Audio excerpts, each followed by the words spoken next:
Hey guys, and welcome back to the channel. This is TheSketchMonkey here. I'm back at EMIC Volkswagen in Denver to have a look at Volkswagen's biggest car on sale today, and this is the Atlas, and this specific one is the V6 with the gorgeous R-Line, which means in this case fully loaded Atlas. We have the black front end, the black trim pieces instead of a black chrome, and of course, you know me, I think that's so much better than chrome. So you know what we're gonna do here. We're gonna have a look at the front end, the side view, the rear, the interior, and then we're gonna take this for a drive. We're gonna do a couple of redesigns. Maybe I'm gonna see what I think about the front end and the rear when we get to that point, but I think we're gonna do a couple of tweaks to this design. Before we jump into the design of this Atlas, let's have a look at some of the basic spec and tech here. We have a 3.6 liter V6 engine putting out 267 horsepower, 266 pound-feet of torque, and this is connected to an 8-speed automatic transmission. We do have all-wheel drive, and 0 to 60 is done in 7.2 seconds. And if you're interested in this specific Atlas, it's gonna cost you about $52,000. Starting with the front end design of the Atlas R-Line, just have a look at the stateliness of this car. This is what you want in a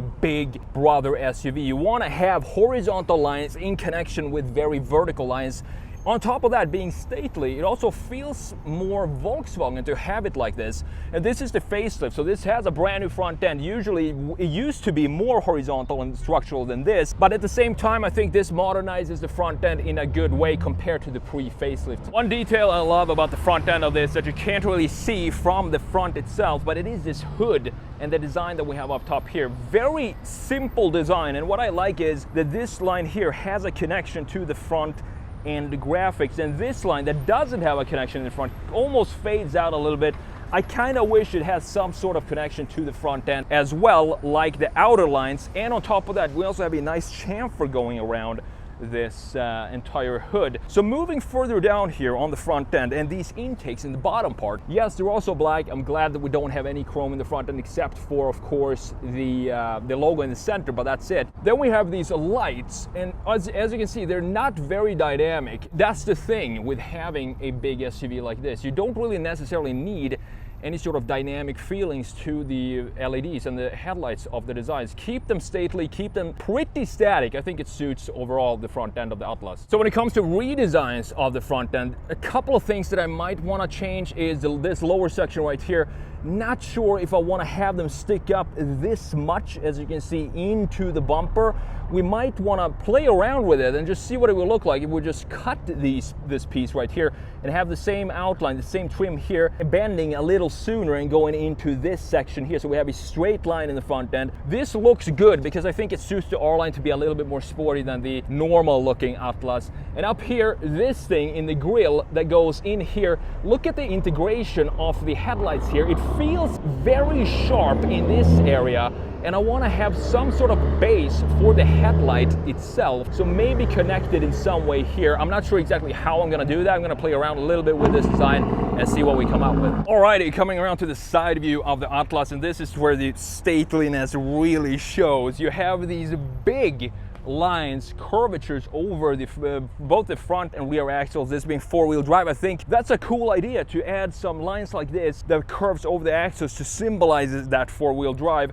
And then you have it go straight and again going over the rear axle. I think it might be a little just too sharp. So we have too much of an angle. This angle is not just a corner here, it actually goes up into a peak in the body itself, creating a super crisp line here, similar to what we have in the new Audi A5, for example. Not sure if I want to dial that down a little bit, but I think overall, I think this rear end, it suits the big brother Atlas to be this stately and this horizontal in the line. So what do we have when we talk about the wheels and tire setup here? We have 255 wide tires all around, and we have them wrapped around 20-inch wheels. In this case, as you can see, they're all black, and in this case, yeah, as you can see, it kind of suits this car as well to have them be black, because look at this.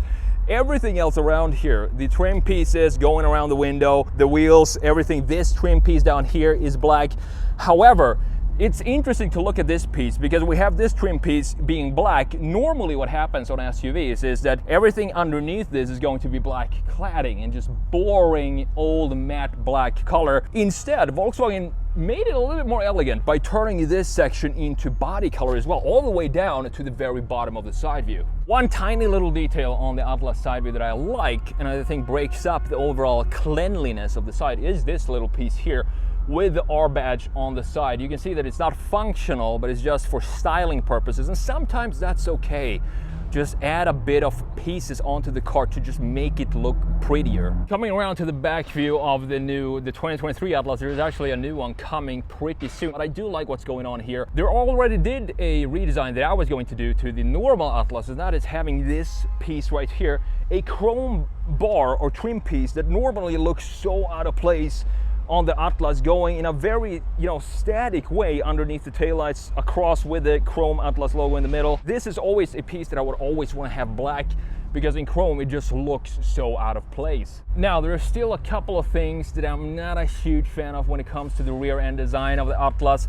I do like the taillights, but tell me this doesn't look like a Grand Cherokee, specifically from a proper 3/4 rear view. To me, it definitely reminds me of the Cherokee, and you also have the same body line in the side going into the middle of the taillight, just like we have on the Cherokee as well. Moving further down here, you can see just how big this reflector piece is, also almost like a light bar integrated in the bumper of this design. I think it looks decent. At least it's not like cutting off right here in an abrupt way and not having any connection to anything else. So instead of just cutting it, they decided to extend it the entire way. Moving further down though, this is where it gets very, very tricky for me, because we have quad tailpipes here, but they're completely covered up. So these are all fake quad tailpipes. Why not just open these up? Even if you have the pipes themselves stick out a little bit, I like that we have proper tailpipes if we're gonna have this design in the rear end. So overall, guys, I think the Atlas is a very stately looking design, both front, side, and rear, and I think it looks good. It suits this car, as I said many times, to have these horizontal lights with less styling in the taillights. We even have some Lambo style Y-shaped taillights inside of the taillights. That reminds me a lot of, for example, the Huracan and the Aventador's lights. We have some of that styling in here. So with that said, let's jump in and have a look at the interior.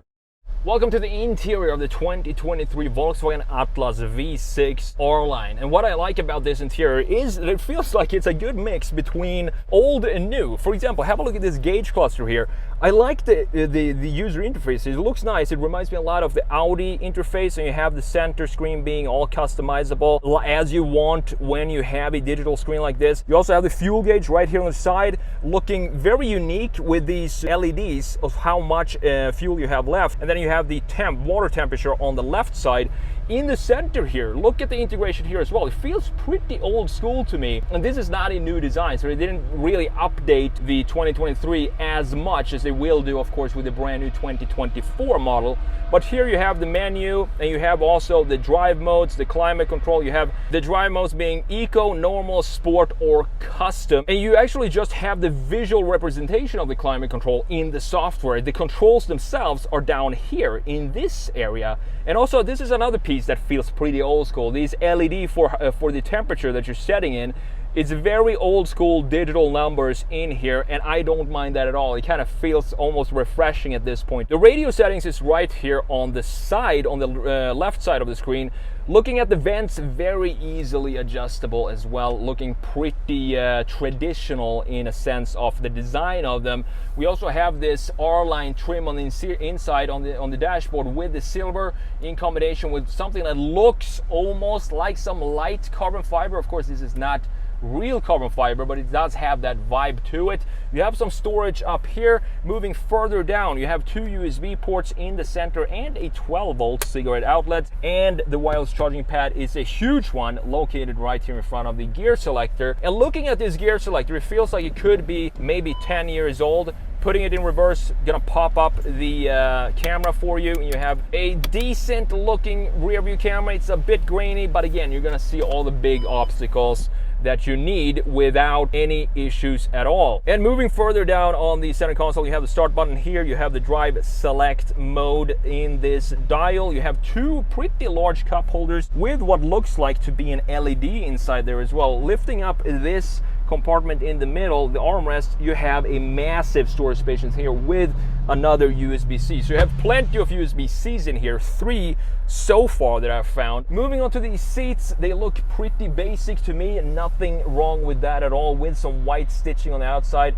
It feels like it's leather. I'm not sure if it's real leather or not, but they look pretty decent, and they do have some solid bolstering to them on the side. Last but not least, you do have a big glove box right there. In this case, we do have a panoramic sunroof that goes all the way back to the headrests of the passenger seat, which is a cool feature, but something that I would probably never use myself. Moving on to the door panels, you have the same type of styling that you have in the rest of the interior. Moving on to the door panels, so very structural horizontal lines with a bunch of storage underneath the armrest, and it looks pretty normal to me. What's interesting here is that you have a leather, the armrest is in a different color than it is on the seats or anywhere else inside of this car. So you do have some lighter leather with the same white stitching on the doors compared to the black one that you have in the rest of the interior. Moving on to the steering wheel here, it feels good to hold with these golf ball or perforated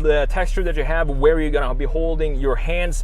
The inside looks nice as well with this silver trim. You have the controls for the screen and the heated steering wheel right here on the right side, and to the left side you have the controls for the volume of the radio and also some cruise control settings. The very bottom, this is a flat bottom steering wheel, which I think it's cool that they added inside of the Atlas, but you also have the R logo at the very bottom of the third spoke.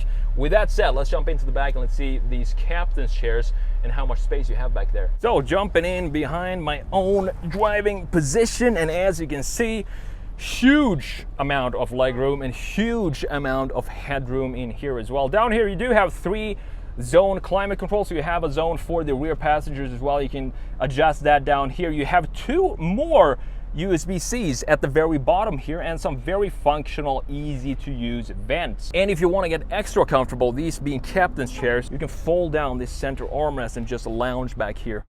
Alrighty guys, setting off in the 2023 Volkswagen Atlas with the 3.6 liter V6. We have 276 horsepower, 266 pound-feet of torque. Of course, we have all-wheel drive in this one, and an 8-speed automatic. 0 to 60 in about 7.2 seconds. We're gonna see how that feels in this Volkswagen's biggest car that they're selling right now, and the base price is about $52,000. I have it in sport right now. Obviously, it's always the first mode that I test just to see how sporty the car can actually feel. But we do have some distance to the car in front of us, so let's floor it and see what happens.